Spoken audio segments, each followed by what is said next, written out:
गोरखनाथ, जय बाबा गुरु गोरखनाथ। मैं उत्तरी छोर पर कुटी बनाकर इस गोरखपुर शहर के बगल में रहता हूँ और यह घमासान जंगल है। इस जंगल में मैं दिन रात तपस्या करते रहता हूँ।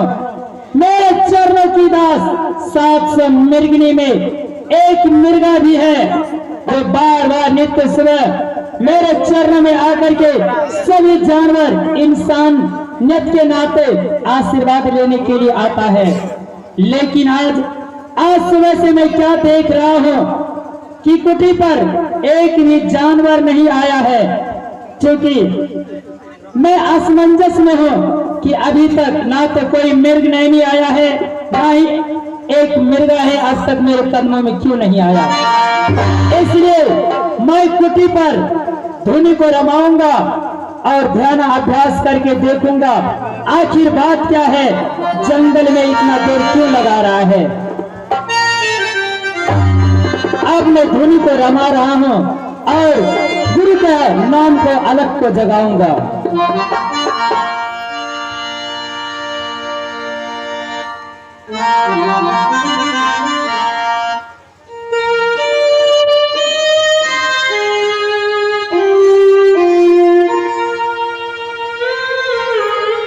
अलखा जगा मेरा जोगिया,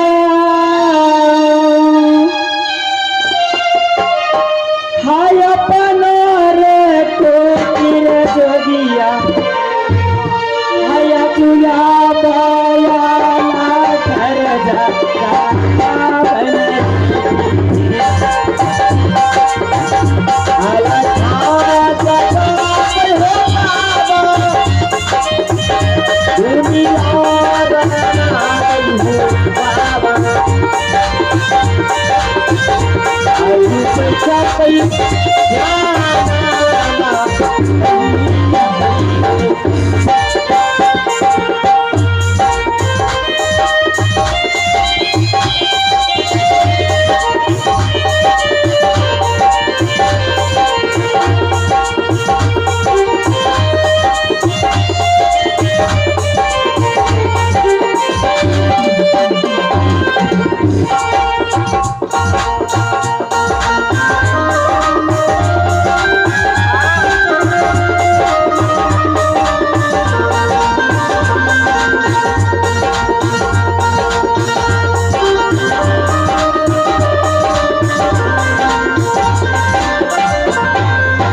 एक तो हम लोग को अपने 20 किलोमीटर है, धीरे धीरे कुर्सी लगा के वहां दे दियो हमरा के जाए पाइप के वही बगल।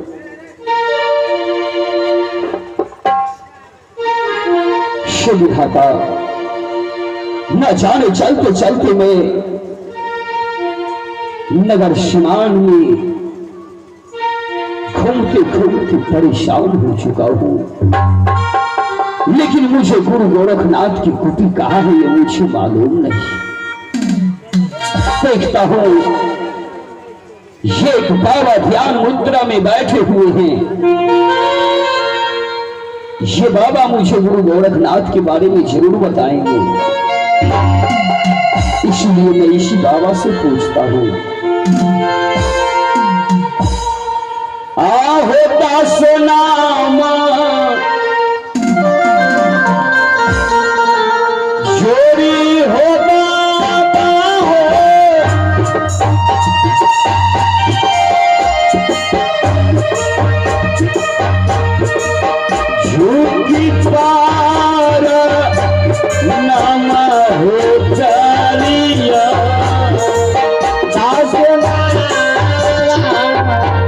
ये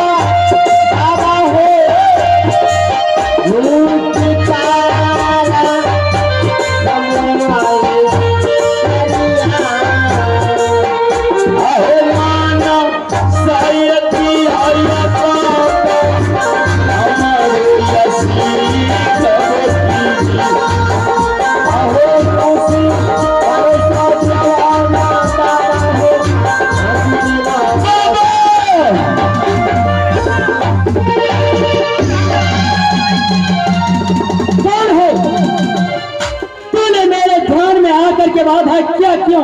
बताओ कि तुम कौन हो? आंखों में आंसू लेकर के मेरे कदमों में आने का वजह क्या है? श्री गुरुदेव, मैं आपको ध्यान मुद्रा से इसीलिए जगाया हूं, मैं आपसे गुरु गोरखनाथ का पता चाहता हूं। गुरु गोरखनाथ का पता चाहते हो? हाँ गुरुदेव। लेकिन क्यों? तूने ऐसा क्या अपराध किया? अगर पता चाहिए तो मैं ध्यानाभ्यास में बैठा हुआ था, अपने कुटी में धुनी रमा करके ध्यान को तोड़ने वाले तुम हो और गुरु गोरखनाथ का पता पूछ रहे हो। शायद तुम्हें मालूम नहीं कि मेरा ही नाम अति क्रोधी बाबा गुरु गोरखनाथ है। आलोक निरंजन। आहो विपत्ति, ऐसा क्या बात है? आयलिया हो बाबा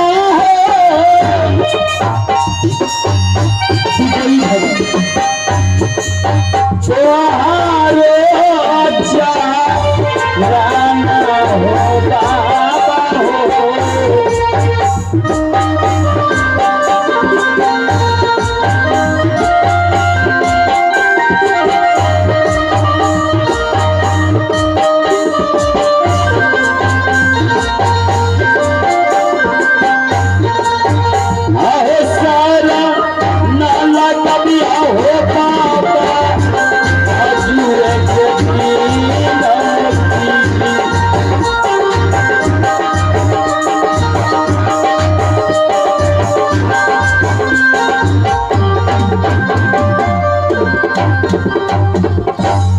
गुरुदेव, ऐसा तुम्हें क्या विपत पड़ा तो मेरे कदमों में तुम्हें आना पड़ा है? मेरा घर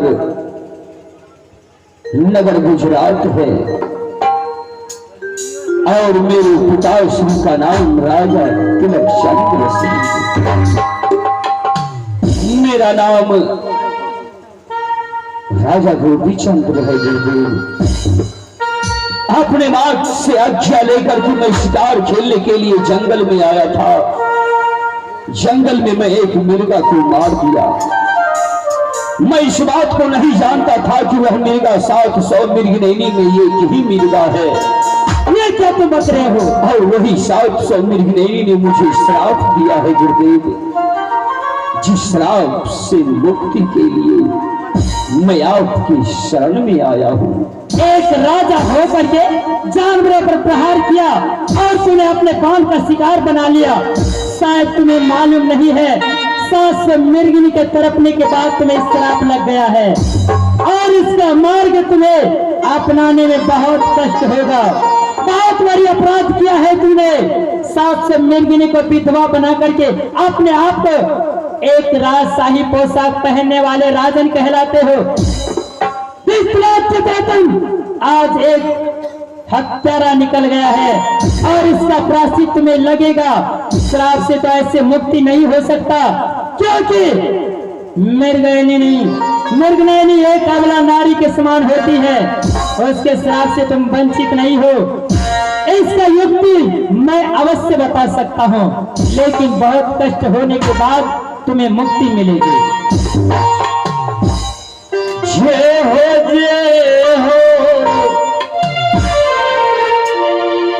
कहवा हो गुरु जी। आज सारी सच्चाई बताऊंगा। माना बाबा जानिया हो तो ये होते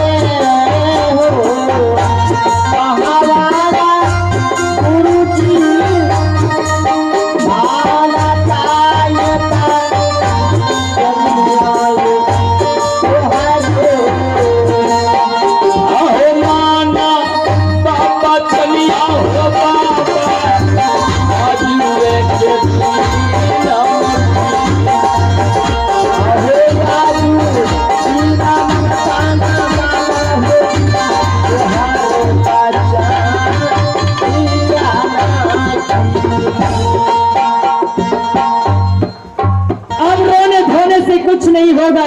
पता ही बोलते हैं बताने की मार्ग तो मेरे पास है। ध्यान से सुनो, तुम्हें किस मार्ग से चलना होगा। अभी तुम मेरे कुटी पर आंसू भरी दर्द भरी आवाज को लेकर आया है, लेकिन तेरे शरीर में ये चमक रहा है राजशाही पोशाक, सर का ताज, ऊंचे सिंहासन पर बैठने की सपना छोड़ दो अभी और इसी वक्त से मेरे कुटिया में चलो। आभूषण वस्त्र उतार दो, साधु संत फकीर जोगी का वेशभूषा बना लो और मैं तुम्हें तंबूरा दान करूंगा। तंबूरे के तान से नगर बस्ती में जाकर के तुम्हें भिक्षा मांगना होगा और राजशाही पोशाक के साथ साथ तुम्हें अपनी मातृभाषा का त्याग करना पड़ेगा। हिंदी भाषाओं को त्याग करके भोजपुरी भाषा अपना करके तुम्हें भिक्षा मांगना होगा। नगर बस्ती गली मोहल्ले में जाकर के 84 मन गुदरी और 80 मन तिल और जौ मेरे कदमों में जिस दिन जमा कर दोगे उस दिन तुम्हें मुक्ति मिल जाएगी। और ध्यान में रहे कि यहाँ से आभूषण वस्त्र बदलने के बाद सबसे पहला भिक्षा अपनी माँ के हाथों से लेना होगा। माँ और बेटे की संवाद में कोई भिक्षा नहीं ग्रहण करना होगा। अगर माँ पहचान भी